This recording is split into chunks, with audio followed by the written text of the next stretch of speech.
Your nervous system may be afraid of the very thing you say you want most, peace. Welcome back to the Mike Method. I'm your host, Mike Desjardins. Today, Lynn Sumida is back for a second conversation, and this one goes deep. Lynn is the founder of Mirrors Point and Expanding You, co-author of The Extraordinary Within, and now she's working on her next book, Almost Good Enough, which explores the pressure so many of us feel to perform, perfect, strive, and prove. In this episode, we get into the hidden wiring underneath perfectionism, why white space can feel threatening instead of restorative, how the nervous system keeps asking, am I safe? And why leaders who look like they have it all figured out are often carrying the same anxiety, striving, and inner critic as everyone else. Lynn also walks me through a live exploration of my own relationship with peace, productivity, and the fear that if I slow down, everything might fall apart. This is a conversation about achievement, safety, vulnerability, and what it really means to be a healthy human being behind the facade.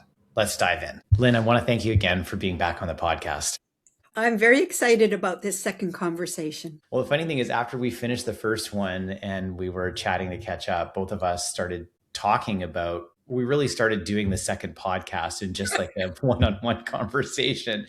And I think it was you who said, maybe we should just hit record and do this again. So we ended up scheduling it out a ways, but here we are. And I'm super excited to be in conversation with you, particularly because you're working on your next book. And in listening to a lot of what's going on in the podcast on YouTube and on, Apple Podcasts and Spotify and like the sort of key mainstream podcasters right now, whether it's Tim Ferriss or, Chris Williamson from Modern Wisdom or Stephen from Dyer, the CEO, like there's this theme that's coming out that ties directly into the book that you're in the buildings. That's if you're listening right now, like tell us about the book. So tell us about it.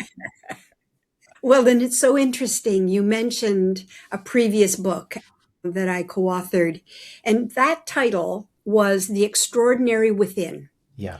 And the whole focus was the amazing being we are on the inside, which at that time was very exciting and still is a core piece of the work we do. This book is the polar opposite. The title is Almost Good Enough, breaking free of the pressure that we all feel to be perfect, to perform and so on. That's what this book is all about. And, it's kind of a full circle moment in a sense of really feeling into, as amazing as we are, how driven we become, how much striving and how much not good enough feeling seems to live in so many of us. And so we've been doing a really deep dive into how that works and what we can do about it. Which is perfect timing because I think, everything I see on social media right now, and maybe my algorithm's tuned this way, but everything I see on social media is all about, hustle culture and striving and trying to take things to the next level. And, I'd say if there was a patron saint of that, it would be David Goggins, who wrote a book. It's funny because I saw Chris Williamson from Modern Wisdom was actually here in Vancouver, and my wife and one of her best friends and I went to see his show. Mm-hmm. And he said, somebody's got to stand up and be the anti-David Goggins, like the absolute opposite. Like, I can relax harder than you can. I am the best at calming my nervous system. Because that's not the, if you look at the Alex Hormozy or the other popularized people that are out there, Grant Cardone, they're kind of like go, hustle all the time. And, that's so destructive from a nervous system perspective. Like it's not optimal at all. And, that's a piece that I think in the fairly recent history of understanding ourselves, we've not known and understood the role of the nervous system. When I heard the stat, the nervous system is 20 times faster than our minds. Like that, for my mind, was mind-boggling. Like, right. And not a happy thought. No. Like that the nervous system is there so much faster than my mind. And so what does that really mean? And, one of the things I discovered, the nervous system's key question is, am I safe? Mm-hmm. Well, when I heard that, Mike, I was like, yeah, of course I'm safe. Like, I'm thinking physical. Mm-hmm. I'm thinking I got a career and a home and a family and grandkids and you name it. Like, what are you talking about safe? And I live in Canada. Mm-hmm. No, it's emotionally safe. Mm. And that journey into thinking about how emotionally safe am I? Mm-hmm. I'll take a little sidebar. I'm one of 5 adopted kids. So immediately you can think, okay, adopted, that can create certain challenges and so on. But it was a very amazing, positive situation in that in early 50s, I was born in 51, adopted in 52. Children of mixed racial background were not being adopted. Everybody wanted wonderfully Caucasian children. And so when this couple, a Japanese man and an English woman, my adoptive parents, walked in and said, "We want a mixed racial child," it Right. was like, whoa, the agency's died and gone to heaven. Yeah. And so they ended up adopting 5 of us, 10 nationalities. And it was very much a feeling of we were all wanted. So you'd think, that's got to be pretty ideal. And I Mm-hmm. was the first. So, according to my brothers and sisters, I got the best spot. But Mike, I look back at myself now through the lens of safety, and I can start to feel how I never felt so safe that I didn't have to be good and to do it right.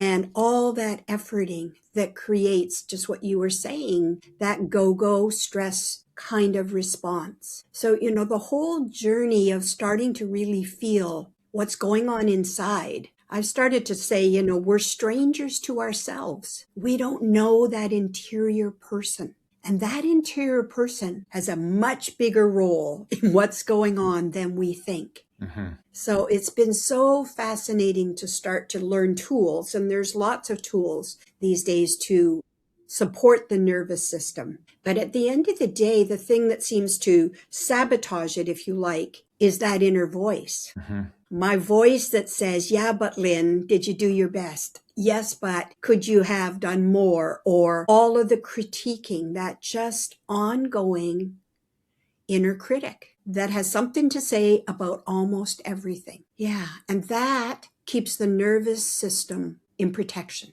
So now if I'm in protection, I'm scanning for very different things. Threats. Yeah. Am I even making sense right now? Is Mike getting what I'm saying? Or is he sort of going, okay, I don't know about this lady. Like the system is watching, on guard or hypervigilant for threats. Yeah.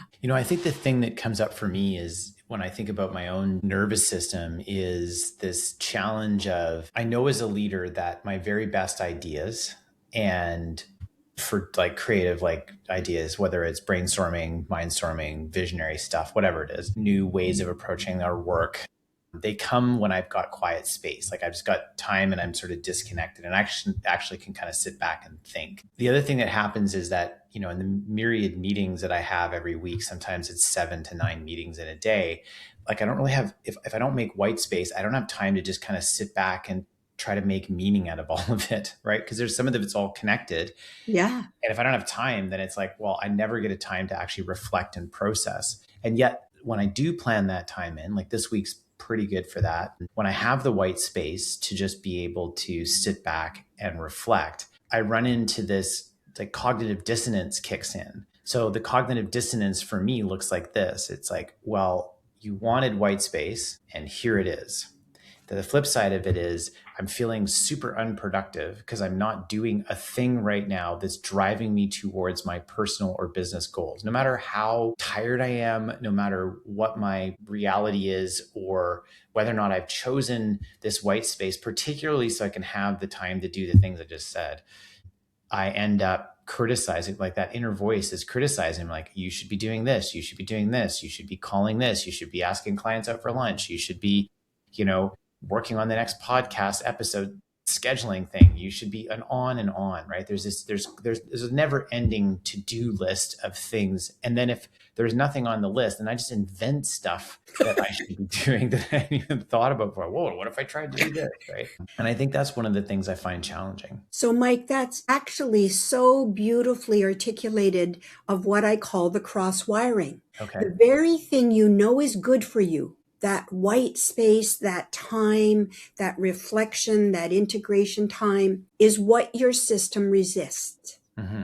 And that's such a fascinating thing that, I'd love to drill into that to show you Hmm. how it's actually cross-wired at the nervous system level. It's not about your mind. Hmm. Mentally, what's good for you.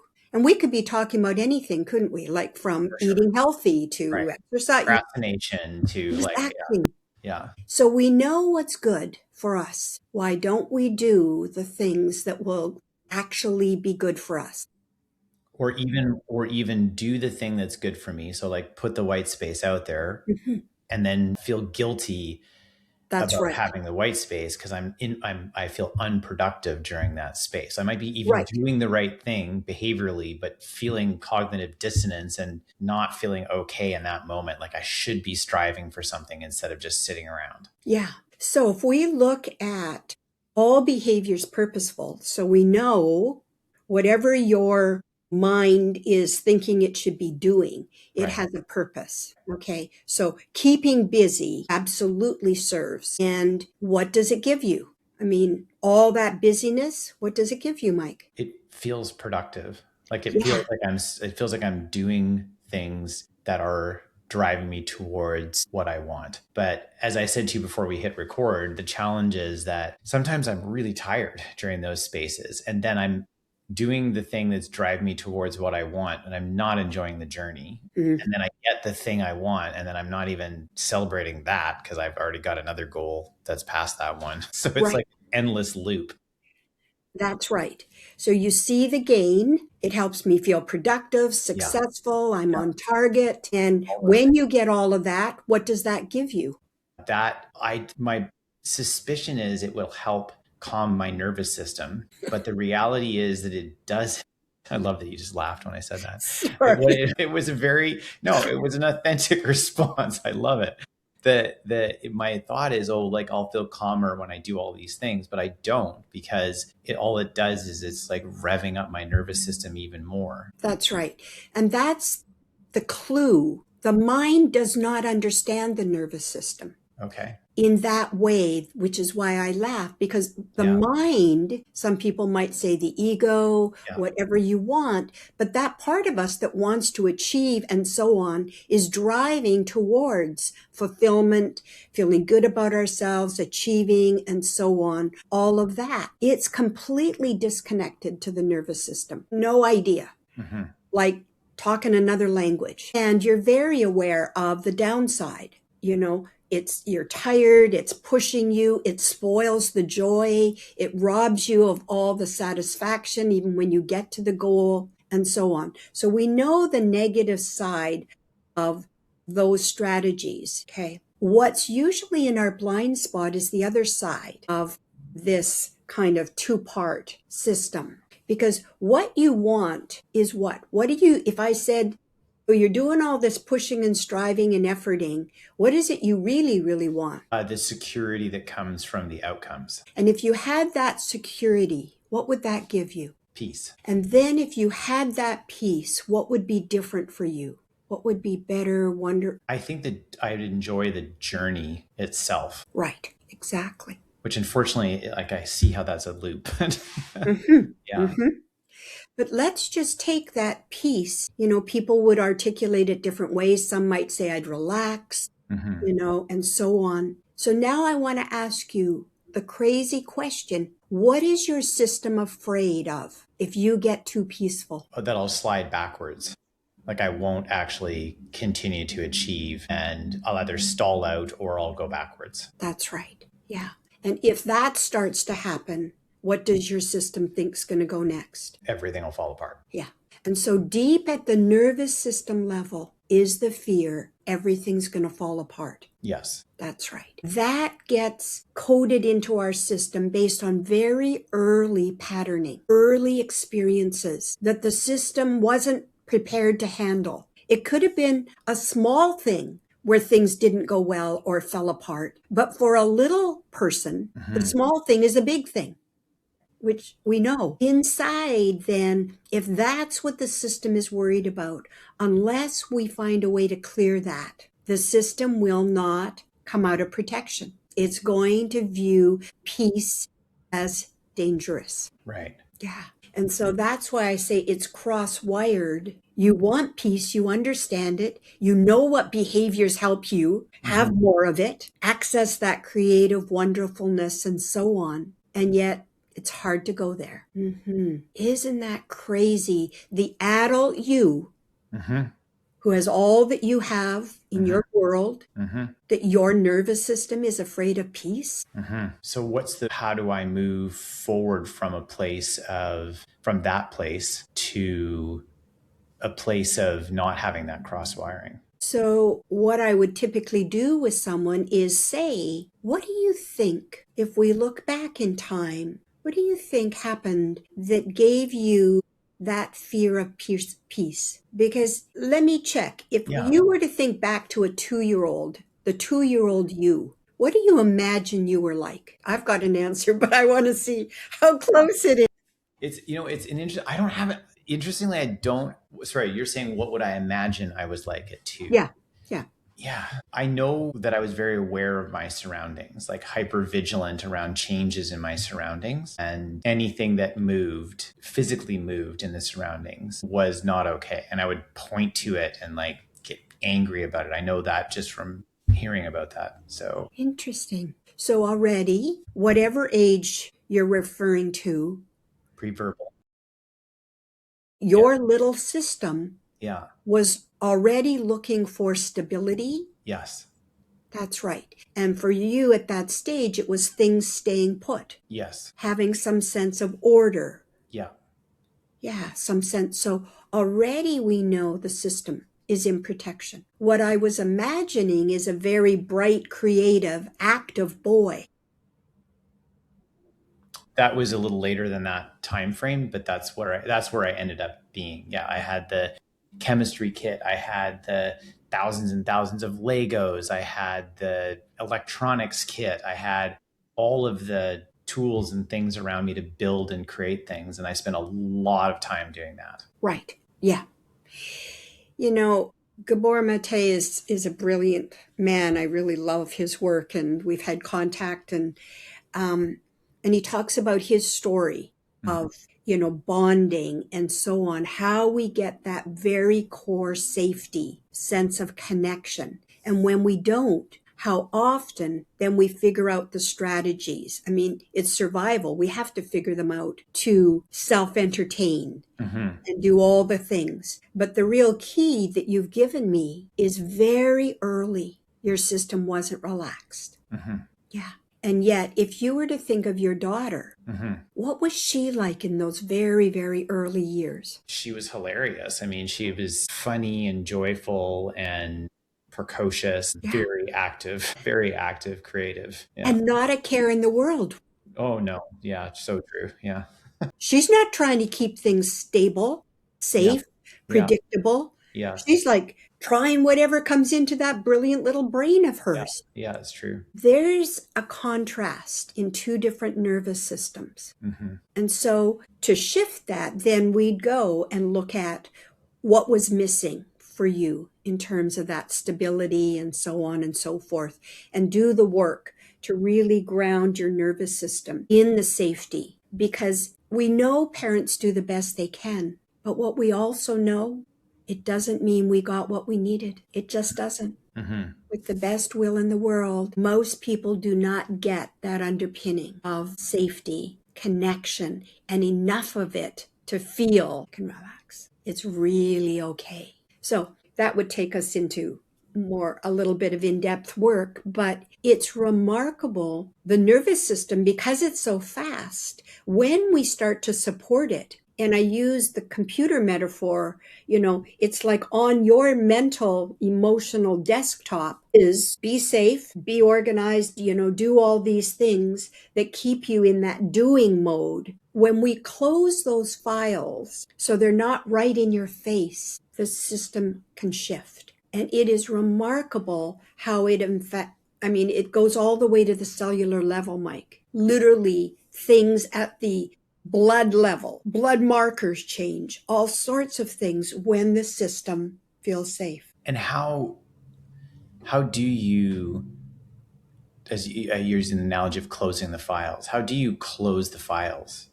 to help to rewire that nervous system? It's a combination of we have to bring the mind along with us. Because Okay. if the mind doesn't understand, Yeah. it's just going to pick and pull and Right. challenge and say it can't happen. And Yeah. so the mind has to understand, oh, if we went back in time along what we call a timeline, here's the shocks to the system Mm. where it went, that was awful. I felt scared. Oh, I hated that. We track that so that we know what's actually up on that desktop. And then the mind has to see that it has no idea how to get those files to close. Okay. It's unfortunate. It's got all these strategies. Yeah. And so we spend a little time looking at all the things a person has done and has it worked. In order for the mind to say surrender, white flag, okay, I'm going to back off and let something else happen here. And then we have a process of how we reboot the system. And that's a really interesting thing I don't want to get into here, but it is possible to reboot the system. And people know that because we make big shifts sometimes in very positive ways. You have an amazing experience and it just updates the whole system. We can have a painful experience and it changes the system. You can have a near-death experience and it will do a massive reboot of the whole system, including your food preferences and everything else for some people. So we do know that we can do that. And so that's some of the work that we do in the prime potential process. Mm. Yeah.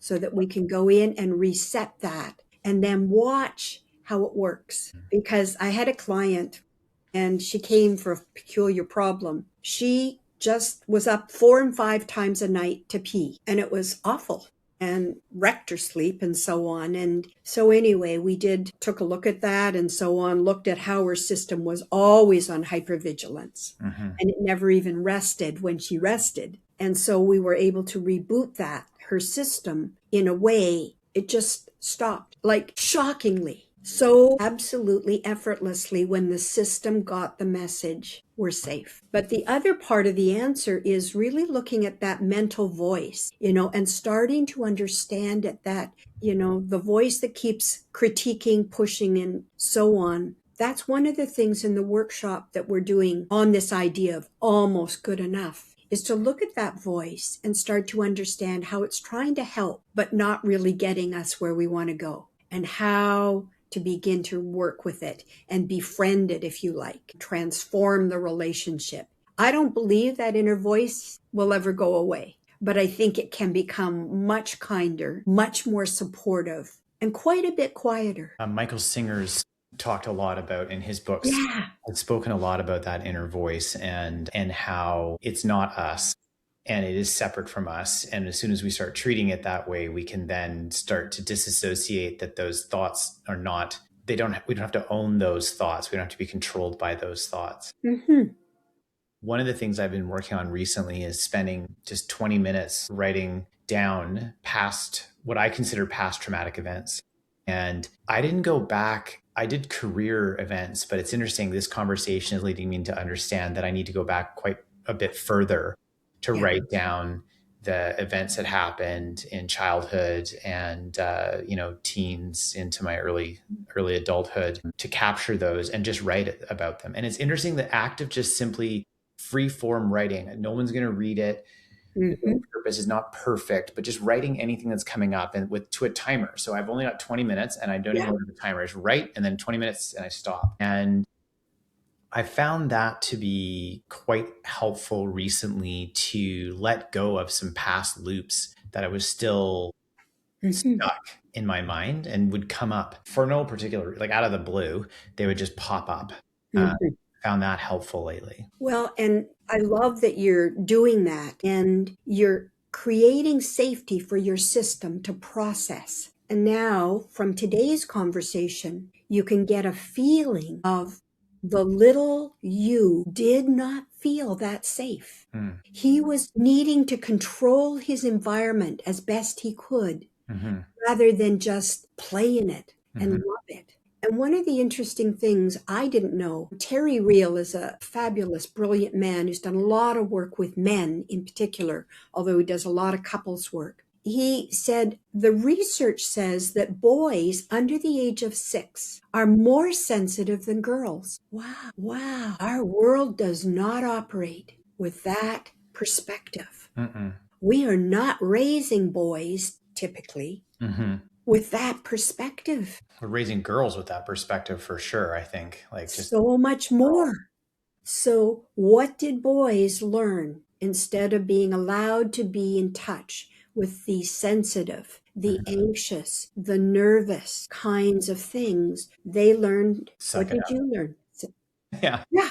Not, and I don't mean that my parents didn't use that phrase, but basically learn to, like, you're becoming you're a young man, you're becoming a man. You learn how to push past it effectively is what it is, whether it's, injury in sports or it's, struggle at school or friends or whatever it happens to be. Right. Like, yeah. And, it starts so very early. I hear parents saying, "You're my little man." Yeah. And the boy is 4. Yeah. He's not a little man. Yeah. No. Like, we really are not geared for that loving kind of embracing, cherishing that little boy as he is, sensitive or artistic or cries easily, or those things are not typically accepted. Mm. And the message comes in very quickly Mm-hmm. to be different. Mm-hmm. And so today, I mean, there's a lot of stuff out there around men and how they're showing up in the world. And how do men be the kind of men they want to be? Mm-hmm. Messy, vulnerable, uncertain. Would that be what you put on your CV as you go for your next job interview? I'm really good at this. Well, I think, and what you're speaking to is Brene Brown would call it vulnerability. Yeah. I think that sometimes gets misattributed to rampant self-disclosure, which is not what she means. When she uses the word vulnerability, I would say the other word that would be used is authenticity. So, as is appropriate for the situation, right? Showing up as who you really are, failed, flawed human being. And what I can say to be true is that I've been in the boardrooms with some of the most impressive people from a public persona perspective that you would see out there. And I see how the decisions are getting made. I hear the conversations. I know them on a personal level. And I think that people would be quite shocked to be in those rooms. I think there's a belief pattern that these people have reached this sort of like rarefied air. They've got it all figured out, and they're on top of the world and everything else. I will say what's true is that they have figured out that they're good at something and they've doubled down on that thing. Mm-hmm. The rest of their life could be a complete train wreck, but they figured out what they're really good at. They've doubled down on it. And through hard work, perseverance, ambition, and also like a shit ton of luck, they've actually been able to create something. Mm-hmm. But the belief that they have figured it all out is just patently false, and that they're operating and make decisions and their ego's not involved, and they, it's just not true. And this is at all levels. Yeah. Yeah. So I think there's a mistaken belief that that's really what's happening and what's driving the world. And there's the public persona that Yeah. we get to see, right? Like the put together, Yeah. buttoned up, whatever. Yeah. And yeah, it doesn't match what's really going on in the background. And if people realize that the people that have a lot of decision making power are just trying to figure out life just the same way that they are, they're just Mm-hmm. trying to figure everything out. They have their own version of stresses and anxieties and whatever, things going on in their world that nobody knows about. Yeah. And I think if we can have the kinds of conversations we're having Yeah. around the messiness, the uncertainty, the anxiousness, like I said to you, I had no idea that my nervous system was not as safe as I thought it was. Yeah. And so at 75 years of age, I'm still learning. Wow, I got anxious there. I felt like Yeah.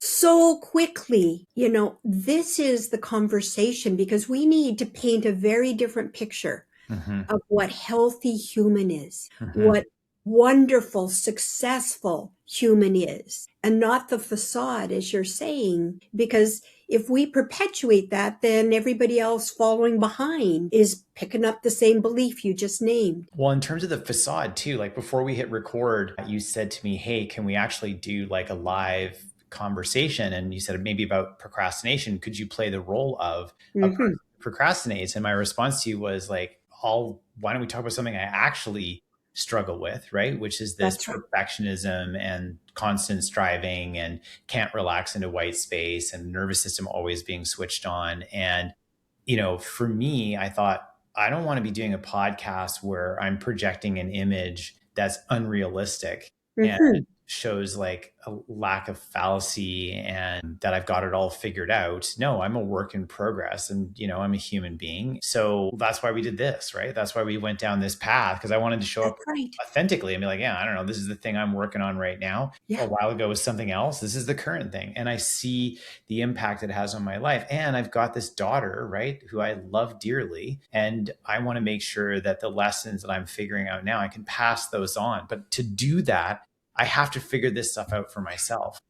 Exactly. That means, because you see, pre-conscious years under the age of 6, most of it is pre-conscious. So Yeah. we don't have access to it in a remembered sense. Right. So we have to then piece the puzzle together. So we take a piece, like you said. Well, I was this kind of a child. I didn't like things changing. I wanted this and this, etc., etc. So now we go looking for other pieces. Well, what might have been going on in your world when you were little? What was happening for mom? What was happening for dad? What was happening maybe for brothers or sisters? Yeah. What are all the pieces that came into play? Like, there's things that parents also don't talk about. If mom's had a miscarriage, she's grieving. And dad is grieving too, whether he shows it or not. It's a loss. And people will say, well, but the baby wasn't even there. Right. Yeah. But the baby was there. Yeah. The baby was more than just an idea. Yeah. It became a reality. And there was a miscarriage. So Mhm. you come into an energetic field of how mom is doing and how dad is doing. Or has dad already checked out? Mhm. Is dad already worried that he can't afford to feed another mouth, etc., etc.? All of that comes into play where we get to go, no wonder I didn't get what I needed, Mhm. with the best that the parents could do at the time, because they didn't get what they needed. So Mhm. we've got the generational patterns. But does any of that make sense for you in terms of your life? Absolutely. And that's why I think I need to go back and do more writing, like just to ground myself in getting it out. One of the things that's just been floating in the back of my mind as we talk about the nervous system is like, I think, when I think nervous system, we think nerves and we think these like tiny little things that are like, we can't even see and they're below our skin and they're, you Yeah. know, but like for anybody who's listening, just go to Google and type in, show me a skeleton with the nervous system. Mm-hmm. The thickness of the vagal nerve and the size of the nervous system is much larger than I think people recognize. Like it's Yeah. a significant amount of our body is this nervous and it's the entire thing. And to think, well, crap, I have this supercomputer, because if you're saying it's 20 times faster than our thoughts, Yeah. right? Then it's a supercomputer. I have Yep. a supercomputer running in the background. I don't have conscious awareness of it. It's driving emotions, it's driving behaviors, it's driving my energy, and it's big. Like it's just physically larger than I when I the first time I saw it, I'm like, oof, okay, that makes way more sense now. It just physically takes up a lot of space inside our body. And its primary question Yeah. every second is, am I safe? Yeah, and to think that Wow. that's operating all the time, whereas as you say, right, like day to day, like we're not getting chased around by T Rexes and tigers.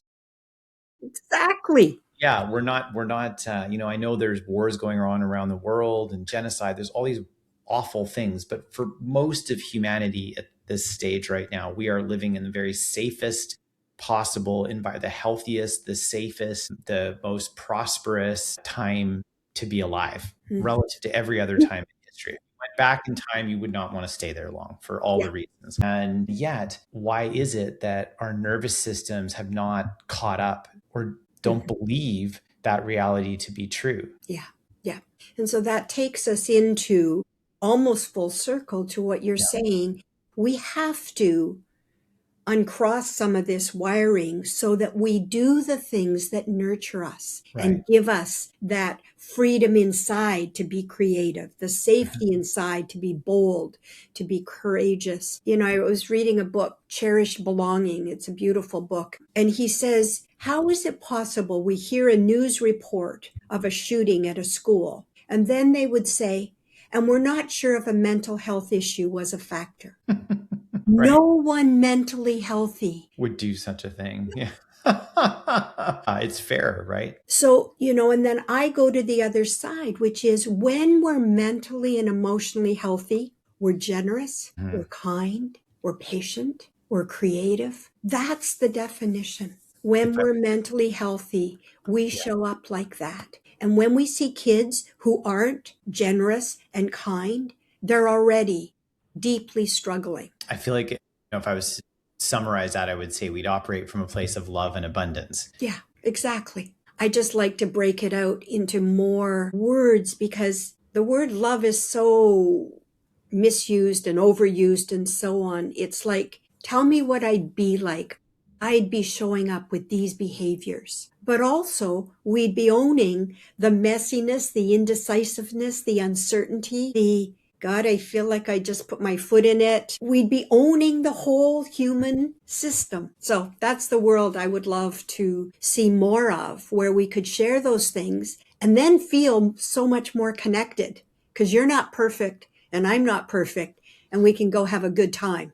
Right.